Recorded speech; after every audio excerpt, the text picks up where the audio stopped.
Buenos días, Eric. Estamos el día de hoy para realizar nuestra entrevista con un colega mío, biólogo de profesión. Es magíster en física aplicada. Está asignado al Departamento de Ciencias de la Salud, donde dicta las asignaturas de metodología de investigación científica, biología celular y molecular, bioquímica y el curso de seminario de tesis. Actualmente, Eric está desarrollando el doctorado en física aplicada en la Universidad de Sao Paulo, Brasil. Yo le agradezco de antemano el apoyo que nos está brindando para poder contarnos un poco la experiencia que ha tenido durante estos semestres en los cuales hemos estado en el confinamiento, ¿no?, por esta epidemia del COVID, y ver cómo es que él ha desarrollado la asignatura respecto o referente a lo que es la evaluación, ¿no? ¿Qué tanta experiencia o cuál ha sido su experiencia normalmente, ¿no?, en este tiempo de pandemia referente a la evaluación, ¿no?, de la asignatura? Él nos va un poquito a compartir la experiencia en la asignatura de bioquímica, en la cual ha estado responsable tanto en las sesiones teóricas como en las sesiones prácticas. Bien, buenos días, Eric. Yo te agradezco muchísimo el apoyo para poder contarnos tu experiencia, ¿no?, respecto a lo que ha sido la evaluación en la asignatura que has estado, ¿no?, asignado en estos 3 años, ¿no?, que hemos venido desarrollando en pandemia. Bien, bien. Respecto a la primera pregunta, ¿considera que su concepción sobre evaluación de los aprendizajes ha tenido algún cambio durante la época de pandemia? De ser así, ¿en qué ha cambiado y por qué? Cuando nosotros hablamos de evaluación es directamente para el estudiante, ¿sí? Entonces, sí, cambió muchísimo, porque en un principio nosotros preparábamos unos exámenes escritos, dirigidos para el estudiante, donde ellos manifestaban su conocimiento, venían leyendo, y lo interesante en la parte presencial, 2019 hacia atrás, es que tenía que leer sí o sí. Luego, pasando ya al proceso de pandemia, reestructurar nuevamente y adaptarse para el examen virtual, donde uno no podía controlar. O sea, sí teníamos que ser un poco más estratégicos en qué puntos evaluar y en qué puntos enfatizar la evaluación. Que también a los docentes, en mi caso, leer un poco más, ¿no?, para poder no hacer caer al estudiante, sino para aún así con las preguntas hacerlo pensar, ¿no? Mismo así que ellos puedan tener la posibilidad del plagio, ¿no?, de la copia. Entonces sí, repercute bastante. Ha cambiado mucho, ¿verdad? ¿Se han modificado los propósitos de la evaluación que realiza con sus estudiantes durante la pandemia?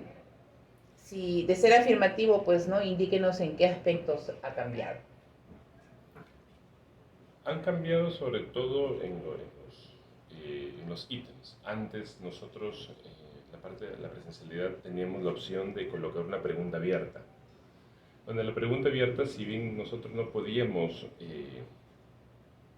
entender de un primer plano, cuando le damos la revisión al estudiante, ellos revisaban, profesor, profesora, eso está bien, a mi criterio sí, donde podíamos entrevistarnos, nos daba esa facilidad, ¿no?, de llegar a la oficina del estudiante y poder conversar un poco sobre el criterio que él tomó, la parte subjetiva de él con respecto a la objetividad de nosotros.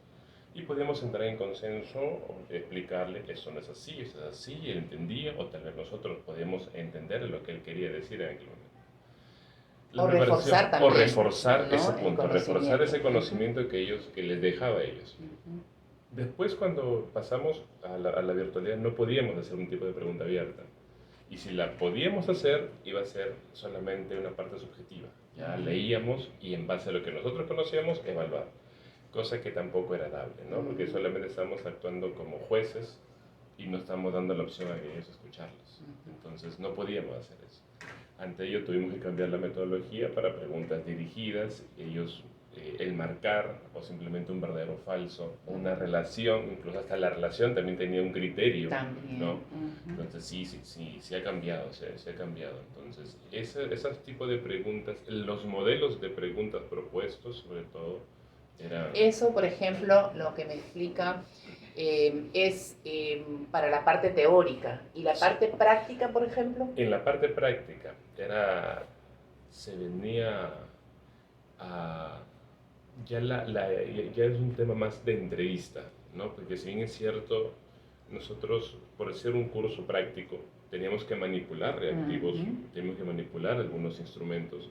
No le podía decir al estudiante, oye, ve y cómprate una pipeta. No, muéstrame cómo lo haces. No podía.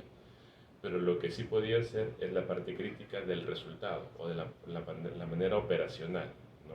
¿Qué voy a hacer si yo miro estos instrumentos o estos reactivos? ¿Qué voy a hacer? Entonces, eso era sobre todo en la parte práctica.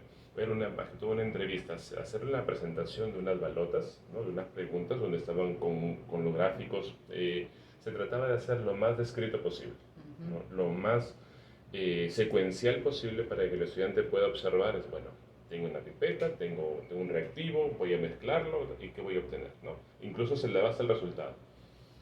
Y a partir de allí la interpretación, después de la práctica, haberle enseñado la práctica, entonces el estudiante tenía todas las chances de no errar, ¿no? Todas las chances de no errar. ¿Por qué? Porque ya había llevado antes la práctica. Y allí simplemente él miraba y describía. Bueno, profesor, tenemos ese reactivo, al mezclarlo con una glucosa, voy a obtener una coloración. Y esa coloración es característica para presencia de, ¿no? De azúcar en sangre, por ejemplo, en suero, ¿no? Y allí solamente quedaba en la parte cualitativa. No le podía decir, oye, a través de ese color, ¿qué cantidad de glucosa tiene? No puedo tampoco, pero sí podía decir, es más oscura, menos oscura, cuál es tu calificación, cuál es tu calificativo con respecto a ella. Entonces, ya se hacía más, y era una entrevista donde el estudiante podía desenvolverse, desarrollarse ante ello, pero mismo así, siempre una entrevista pone nervioso a una persona, ¿no? El hecho de que ya no tengamos la manipulación de un equipo, por ejemplo, ya no nos daba un valor. Exacto. Y teníamos nosotros que simular, ¿no? Y brindarle el valor, el obtener la concentración, por ejemplo, ¿no? E interpretar. Exacto. Entonces la evaluación creo que iba más que por la parte procedimental, iba la interpretación de resultado, ¿no? Sí. Interpretación. Y obviamente pues que también nos ha hecho, en este caso por lo que escucho, un poco adaptar la evaluación práctica a la virtualidad. Así es. ¿No? Porque en presenciales había un ítem, ¿no? De evaluación, de manipulación, no personal. Aquí ya no podíamos. Claro. ¿No? Aquí simplemente era todo la parte descriptiva del evento, la metodología, y además donde se reforzaba, donde se enfatizaba más, era resultados, ¿no? Lo que obtuvo y la interpretación del resultado. Y dime, para que nosotros allá hagamos este tipo de evaluación, ¿han tenido un instrumento de evaluación que preparar para Teníamos que preparar instrumento de evaluación. Ya ese instrumento de evaluación presencial quedó no totalmente desfasado, pero sí lo tomamos en consideración para que el nuevo instrumento de evaluación se vea reflejado en la nueva evaluación. No podíamos utilizar el mismo porque no nos iba a ayudar, ¿no? En el momento de la evaluación, pero sí nos permitió readaptar uno nuevo donde solamente se veía la parte interpretación, resultados, el reconocimiento, ¿no? de los instrumentos que les mostrabas. Este es un tubo de ensayo. ¿Para qué nos sirve? Es la funcionalidad. Entonces nos adaptamos un instrumento de evaluación. Bien. ¿Y ha habido algún tipo de asistencia, asesoría o un acompañamiento en los ajustes de estos propósitos de la evaluación en la virtualidad? Si usted se refiere al acompañamiento por parte de escuela o por ejemplo, parte de coordinación. Por ejemplo, yo terminaba de dar la evaluación, el estudiante daba la evaluación y así como en la presencialidad nosotros los acogíamos y entregábamos el examen en la oficina. ahora ya no teníamos esa, Claro. entonces ustedes, para que el alumno resuelva algunas dudas, porque él solamente veía una nota finalmente, Claro. ¿no? Y la pregunta bien marcada o mal marcada, Así es. ¿no? Pero ya ahora me quedo con ello, pero quedaba una duda. ¿Ustedes Comprendo. le daban apertura para que puedan...? Al final del examen, ¿no? Ellos tenían un proceso, el examen práctico, tenía más o menos unos 20 minutos, ¿no? Por estudiante. 15 a 20 minutos por estudiante. Entonces, no podíamos interrumpir durante el proceso porque estaba siendo evaluado el estudiante, pero al final retornaba, ¿no? Retornábamos. Pregunta número 1, dijiste tales y tales instrumentos, lo dijiste bien, erraste en tal cosa, no es como mencionaste la funcionalidad. Pregunta número 2, no describiste la metodología de la manera correcta. Profesor, pero sí dije esto, dijiste, pero no fue lo correcto durante el evento. Entonces, dándole la orientación. En pocas palabras, lo que quiero decir es que si hacemos una retroalimentación, ¿no? Un feedback, de pregunta a pregunta, ¿no? Donde el estudiante estaba cierto, ¿no? Correcto, lo felicitábamos, lo enfatizamos a que continuara, y donde estaba errado, igual, le hacíamos las enmendaduras, las correcciones que él necesitaba para más adelante no continuar. Y al final, solemos hacer una retroalimentación no solamente del examen, sino también del proceso de la unidad que se está evaluando. Que se está evaluando. Y con él asumo que en el instrumento colocaban el puntaje y entonces salía de acuerdo, ¿no? Sí. Finalmente con la nota que lo obtenía. Los alumnos que estaban favorables, ¿no? Profesor, gracias, sí, acepto que esa es mi nota. Reconozco que nada más yo creo que debí responder aquello para obtener mis 7 puntos. Sí. Hay otros que todavía se van tristes, ya profesor, chao. Claro. El mismo proceso. Y en la teoría, porque la práctica, bueno, pues no, bacán, nos funcionaría muy bien porque el alumno va ya reforzado porque le dices qué es lo que lo que ha tenido que responder o cómo ha debido ser su respuesta y bien, pero ya en la teoría. En la teoría, si bien es cierto, era un examen donde les solicitamos a los estudiantes que encendieran su cámara. Igual, nosotros veíamos al estudiante, no veíamos la que estaba viendo la pantalla. Profesor, una pregunta, ok, lo invitamos a una sala aparte, hacía la pregunta de ser necesario, si era para todo el grupo, lo dejamos ahí para dar el esclarecimiento a la pregunta en mención.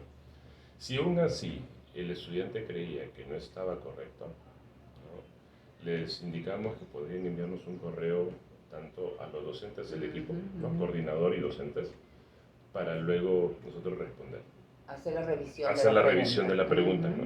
Porque una vez que terminaban, cerraban el examen y automáticamente le aparecía la nota. Claro. Y ellos se iban a la pregunta que estaba bien. Yo creía que eso está mal. Profesor, la pregunta número tal, creo que envíanos un correo para hacer la revisión. Ocurría 2 cosas. Uno, le respondíamos directamente al correo diciendo, fue esto, aquello, ¿no? Revisa tal capítulo del libro X, y allí está orientada la respuesta. Además de ello, cuando regresamos a la siguiente sesión, le decíamos, en tal pregunta una duda, entonces explicamos, profesor, pero usted no dijo esto, usted dijo aquello, entonces le damos la orientación necesaria para dejar clara la pregunta. Y obviamente, ¿no? Somos humanos, en un momento hemos cerrado y hemos segmentado eso, ¿no? A favor del estudiante, ¿no? Definitivamente a favor del estudiante, diciendo, fue nuestro error, ahí está, ¿no? Lo solucionamos, de tal manera que el estudiante quedaba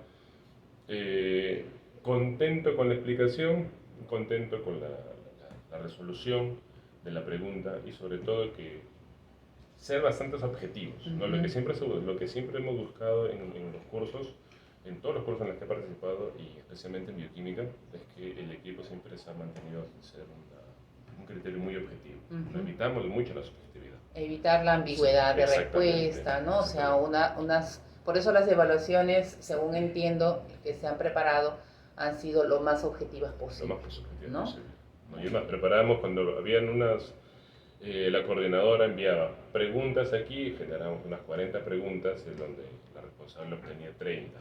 ¿No? Las que estaban mejor planteadas se quedaban y las que no se descartaban. ¿No? Ahora, respecto al rubro en qué evaluar, ¿no? En la realidad de la pandemia fue necesario reducir contenidos, suprimir algunos de ellos o adaptarlos, ¿no? Tanto en el aspecto cognitivo, procedimental, en el afectivo o en el práctico.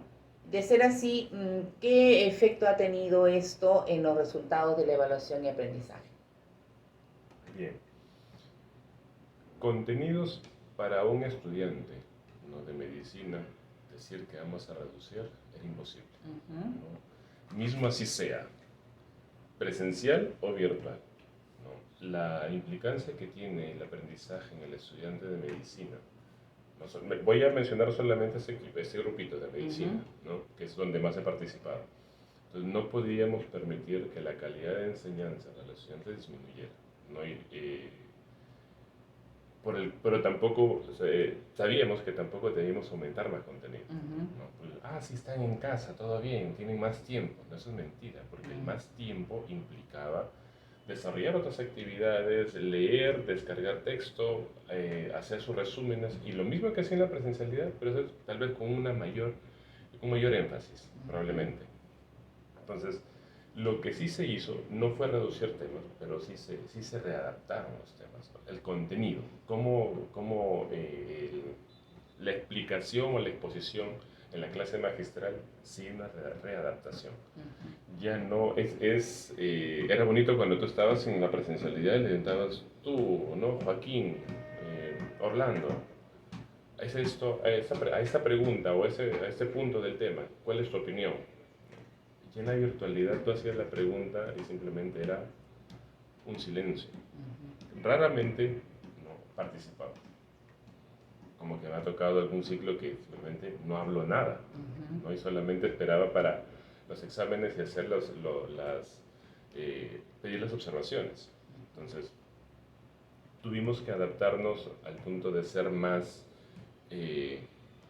comunicativos, interactuar más en la parte virtual. Ya no funcionaba el hecho de, si no me respondes te pongo 0. Ya no funcionaba o te regalo un punto, ¿no? El famoso, pero me regalo un punto por responder, ¿no? Tengo un punto más. No, ya no funcionaba. Entonces aquí ya no podía ni siquiera ver la expresión de los chicos en algunos casos. Raramente los chicos también, no sé, avergonzados, no prendían su cámara y se quedaban con una pantalla negra y solamente sabía el docente y explicaba, tú soltabas alguna broma, tal vez en clase no la podías ver como para ver si reacciona y se despierten en el proceso de sesión. No podíamos. Entonces teníamos que adaptar a ser más interactivos, preguntas y respuestas, tal vez un vídeo, tal vez una lectura corta o una presentación, algún texto que alguien lea y nos ayude a interpretar, ¿no?, algún resultado, las imágenes tenían que ser más creativas, ¿no? Las imágenes tenían que ser no tan coloridas, pero sí más llamativas, más impactantes. Puede decir, profesor, en la imagen tal de la diapositiva anterior se ve esto, ¿nos puede explicar? Entonces ya sabía, ¿no? Ya sabíamos que estaban siendo más participativos. Entonces sí tuvimos que adaptar, pero no reducimos contenido. Acá se mantuvieron prácticamente los mismos contenidos desarrollados en presencialidad y en virtualidad.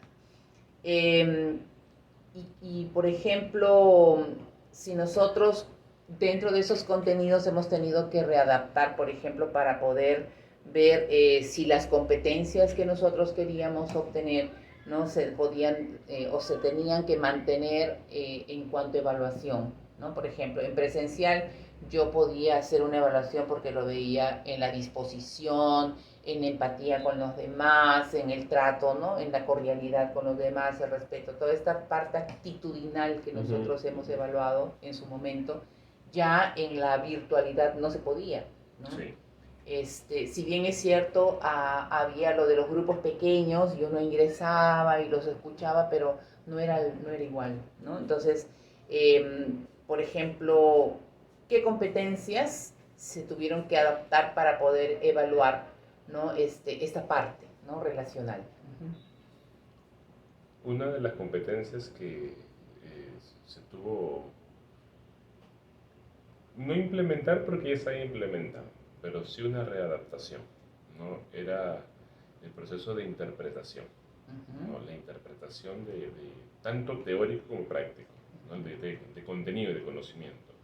Entonces, ese criterio fue bastante fuerte, porque cuando nos capacitaron, ya la universidad nos capacita y nos dice que aquí vamos a olvidarnos, ¿no? Vamos a olvidarnos que vamos a evaluar en una hoja, sino aquí lo que vamos a evaluar más ya es la actitud del estudiante frente al conocimiento. Entonces, cuando yo escuché eso, ahora cómo lo hacemos, ¿no? ¿Cómo lo hago, sobre todo? Si de por sí ya estaba muy nervioso de ingresar a la virtualidad, ¿cómo lo hago? Entonces, nos capacitaron y nos dieron unos plus bastante buenos, ¿no? Donde ya es el estudiante quien debería empezar a afianzar más ese contenido, ¿no? Entonces, la interpretación aquí fue un punto bastante crucial, bastante fundamental, donde ese concepto, esa parte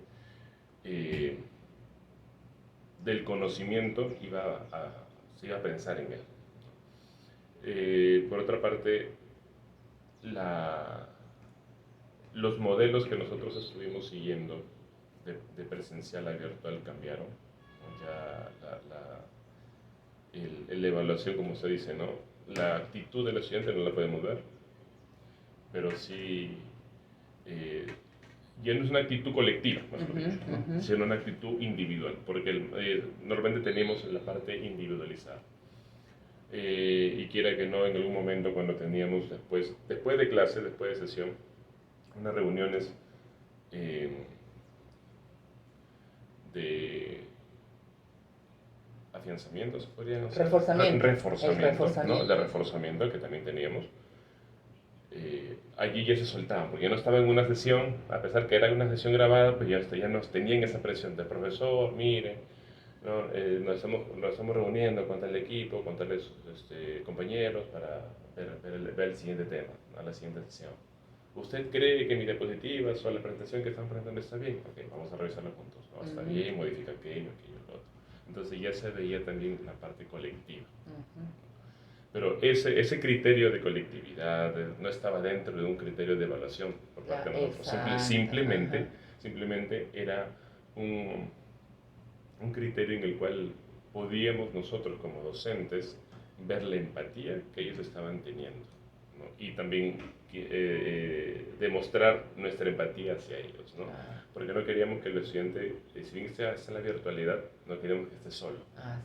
No queríamos eso, sino que queríamos que se nos sintieran cerca. No tan cerca como la presencialidad, pero sí un trato, por lo menos. No perder el acompañamiento. Exacto. Que siempre habían tenido en la presencialidad, ¿no? Sí.